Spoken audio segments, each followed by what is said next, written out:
Bonjour à toutes et à tous. Nous avons commencé notre série de préparation à l'examen CCNA Routing and Switching et nous avons abordé la partie introduction. Aujourd'hui, on va essayer de traiter les questions du switching. Alors, première question. Quelles sont les trois affirmations qui décrivent avec précision les commutateurs Ethernet de couche numéro 2? Donc, choisissez trois réponses. Première affirmation. La microsegmentation diminue le nombre de collisions sur le réseau. Alors, la première affirmation, elle est bonne. Effectivement, la segmentation, ça permet de réduire le nombre de collisions. En fait, la microsegmentation, c'est quoi? C'est créer en fait un système de circuit virtuel entre le destinataire et la source. Et en fait, quand on va faire cette microsegmentation, on va réduire le nombre de collisions, mais on va augmenter par ailleurs le nombre de domaines de collision. Attention, il faut faire attention ici, hein, il y a une subtilité. Là, le nombre de collisions va diminuer, mais le nombre de domaines de collision augmente. Donc, c'est une notion qui est très importante. Bien faire attention à cette notion-là. Donc, réponse A est une bonne réponse. Réponse A est une bonne réponse. Affirmation B. L'affirmation B, il dit: si un commutateur reçoit une trame pour une destination inconnue, il utilise le protocole ARP pour résoudre l'adresse. Non, le switch, il ne fait pas d'ARP. C'est le PC qui fait l'ARP et non le switch. Donc, mauvaise réponse. B, mauvaise réponse. Le protocole, affirmation C, le protocole spanning tree permet au commutateur de partager automatiquement les informations concernant les VLAN. Non, c'est le STP et il ne partage pas les informations sur les VLAN. C'est plutôt le VTP. D'accord? C'est le VTP qui permet le partage des informations au niveau des VLAN. Donc, affirmation C n'est pas bonne. L'affirmation D. Dans un réseau fonctionnant correctement, avec des chemins redondants, chaque segment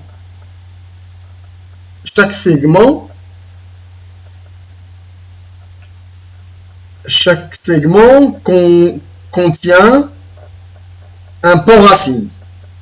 D'accord? Avec tous ces ports en état de transmission. Donc, jusqu'ici, l'affirmation, elle est bonne. Donc, tous les autres commutateurs dans ce domaine de diffusion n'ont qu'un seul port racine. Effectivement, donc réponse D est une bonne réponse. Réponse D, c'est une bonne réponse. Alors, j'en ai besoin de combien? J'en ai besoin de 3. Ok.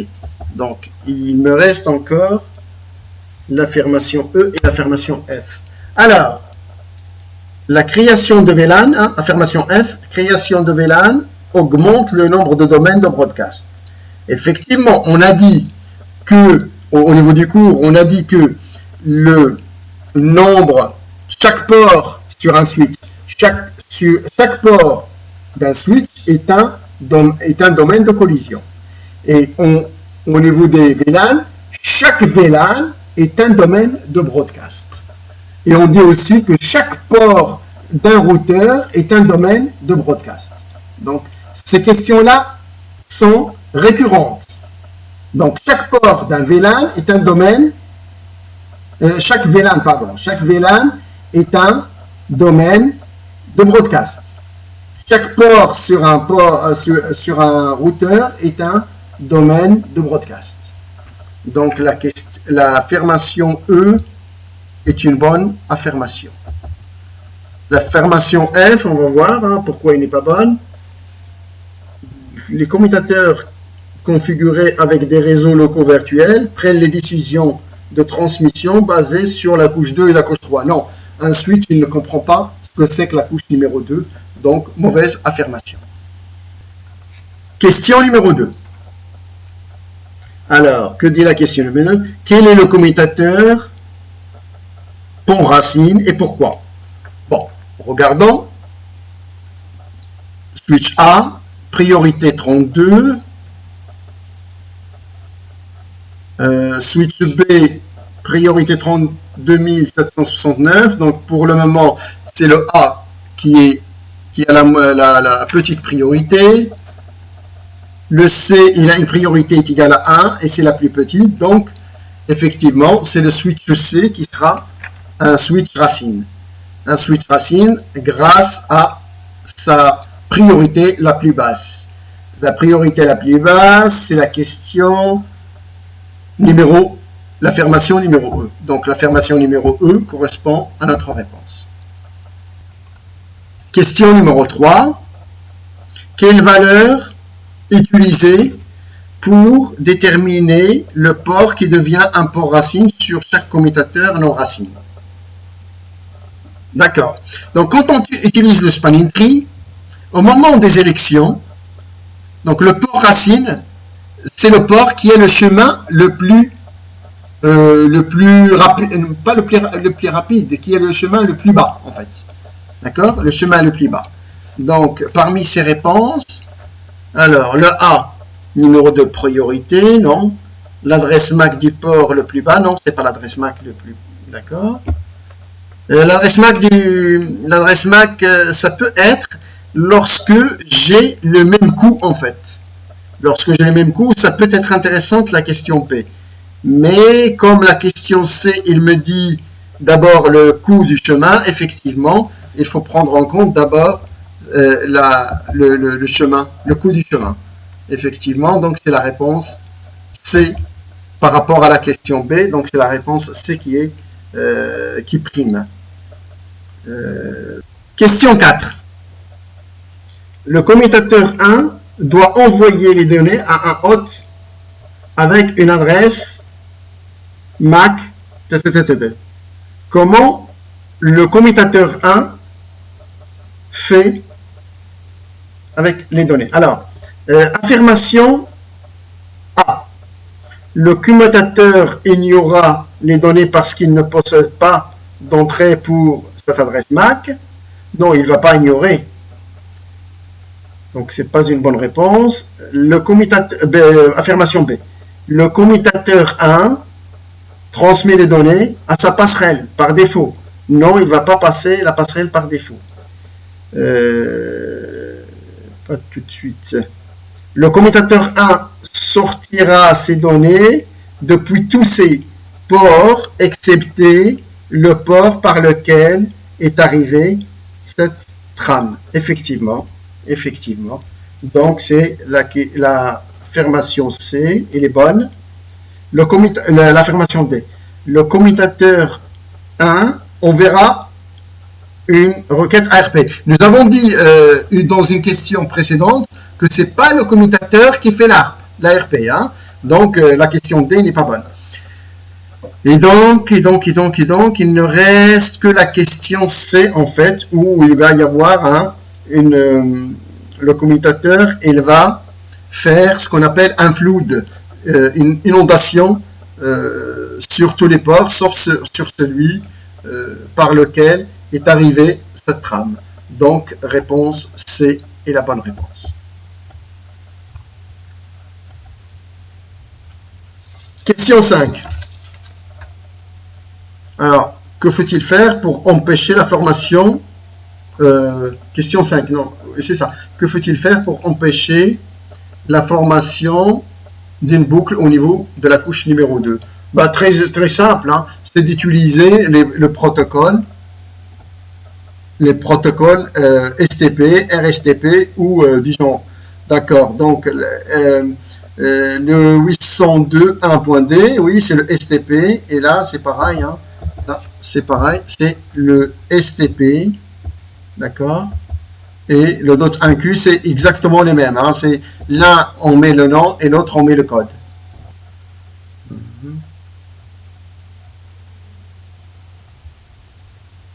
Alors, la question 6, on doit choisir le switch qui va devenir un switch racine, selon les données.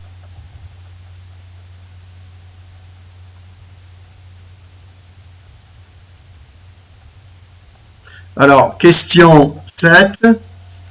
Question 7. Alors, qu'est-ce que nous avons au niveau de la question 7? Un technicien installe un switch B et doit configurer l'accès distant à partir de station de travail. Quelles sont les commandes nécessaires pour accomplir sa tâche? Alors, pour prendre la main sur un switch distant, il faut savoir que je dois d'abord configurer le line VTY hein, avec un mot de passe, d'accord, et donner éventuellement une adresse IP à mon switch et une gateway. Donc, voilà les informations qu'il faut donner pour prendre la main sur un switch. Alors, on regarde les affirmations. Donc, j'ai le switch B au niveau du mode de configuration globale. Je dois mettre un default gateway, la default gateway, effectivement. Et la default gateway doit avoir le même réseau que ma passerelle. Effectivement, ici, c'est la passerelle par rapport à switch B. Donc, ça, c'est bon. Je dois créer une interface virtuelle qu'on va appeler interface VLAN 1. Donc, c'est bon. Et lui donner une adresse. Cette adresse doit être dans le même rangé que l'adresse de ma passerelle. Effectivement, j'ai un /24 et j'ai les 3 premiers octets qui sont identiques. Tout à fait. Et je dois mettre un no shutdown. Donc, la réponse A est une bonne réponse. Et comme il y a une seule réponse, donc c'est la réponse A. Regardons les autres réponses. Alors, je rentre dans le mode de configuration, je crée l'interface VLAN, je donne, mais par contre, je n'ai pas donné la default gateway au niveau de la question B. Hein. Au niveau, ah si? Ah non, ça c'est pas bon. Ça, il est en noir. D'accord. Donc, il est en noir. Pourquoi la question B, il n'est pas bonne? Parce qu'il y a un default network. Non, ce n'est pas un default network, c'est un default gateway qu'il faut mettre. Alors, question C. Question C.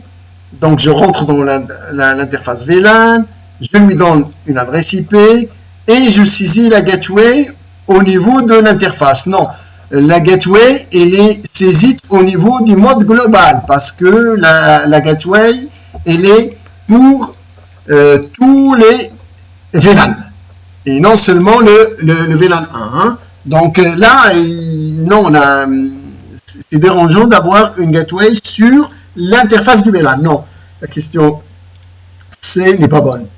Alors, IP route pour la réponse D, non, c'est pas bon, il n'y a pas de IP route. Le E, interface 1, et je donne une default gateway. Non, c'est pas sur l'interface, mais c'est plutôt sur le VLAN. Donc, réponse A est la meilleure réponse. Question 8. Quels sont les deux états des ports lorsque RSTP converge? Alors, tout simplement, quand on a une convergence, c'est qu'on a cherché à avoir un port bloqué et un port qui permet le transfert. Donc, port bloqué, donc la réponse A, et D pour le transfert. Donc, réponse A et réponse D. Question 9, très simple, c'est une question de cours. Quelle commande active le protocole RSTP? Ben, je rentre dans le mode de configuration globale et je saisis span entry, d'accord, mode rapide PVST, donc la commande numéro B. La réponse est l'affirmation B. Question 10.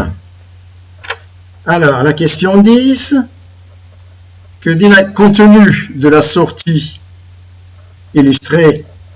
Quelle est la raison la plus probable pour que l'interface F010 n'est pas le port racine sur le VLAN 2.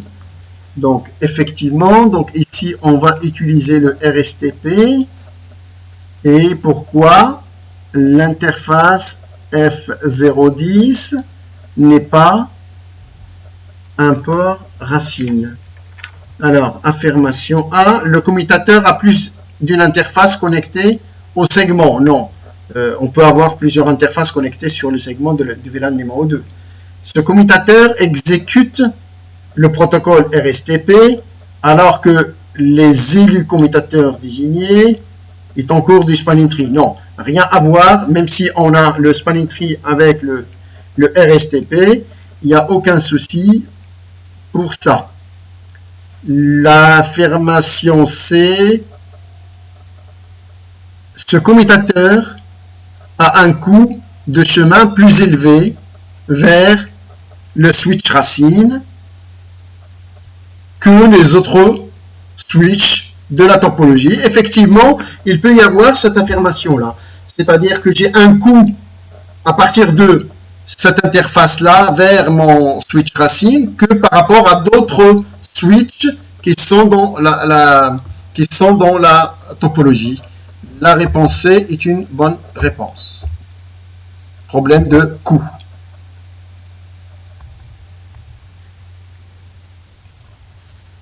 Question 11. Pourquoi un commutateur n'apprend jamais une adresse de broadcast? C'est très simple parce qu'une adresse de broadcast n'est jamais une adresse source, tout simplement. Donc on va voir, je ne sais pas si c'est la bonne réponse ici, il faut voir les affirmations. Alors, première affirmation A, les trames de broadcast ne sont jamais envoyées,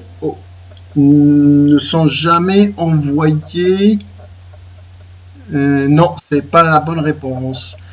Les trames de broadcast ne sont jamais envoyées à celui qui nous contacte. Non, c'est pas la bonne réponse. Les adresses de broadcast utilisent un format incorrect pour la table de commutation. Non, leur format, elle est toujours bonne puisque le format d'une trame, elle est toujours la même. Les adresses de broadcast utilisent un format incorrect pour la table de commutation. Non, c'est pas ça. Une adresse de diffusion n'est jamais l'adresse source. Effectivement, c'est ce que je venais de dire. Une adresse broadcast n'est jamais source en fait. Donc la réponse C est la bonne réponse. Et d'ailleurs, elle est affichée. Alors, question numéro 12. On fait un show spanning tree VLAN et on remarque que on remarque comme quoi nous avons le RSTP qui est active sur notre switch. Et on remarque que le routeur ID il est de 20.481 et le bridge ID, c'est-à-dire l'ID de mon switch, il est de 32. Donc toutes ces informations, elles sont bonnes. Ok. Donc, que dit pourquoi ce commutateur n'a pas été choisi en tant que switch racine pour le VLAN numéro 1? Tout simplement parce que il n'est pas racine, parce qu'il y a un autre switch qui a un routeur, un ID, un bridge ID moins grand que le mien, tout simplement, et on le voit ici. C'est le 20 000, celui qui est le 20.481, c'est le routeur ID, c'est le switch racine, alors que moi j'ai une valeur un peu plus grande. Donc la réponse alors la réponse et il a donc mon switch il a un ID supérieur à l'autre, donc c'est la réponse D. Réponse D. Réponse D est la meilleure réponse. Voilà. Donc, je m'arrête sur la question 13 pour que la vidéo ne soit pas grande pour des questions d'optimisation et de téléchargement puisque je suis actuellement au Maroc et la connexion n'est pas terrible. Merci à vous et à la prochaine.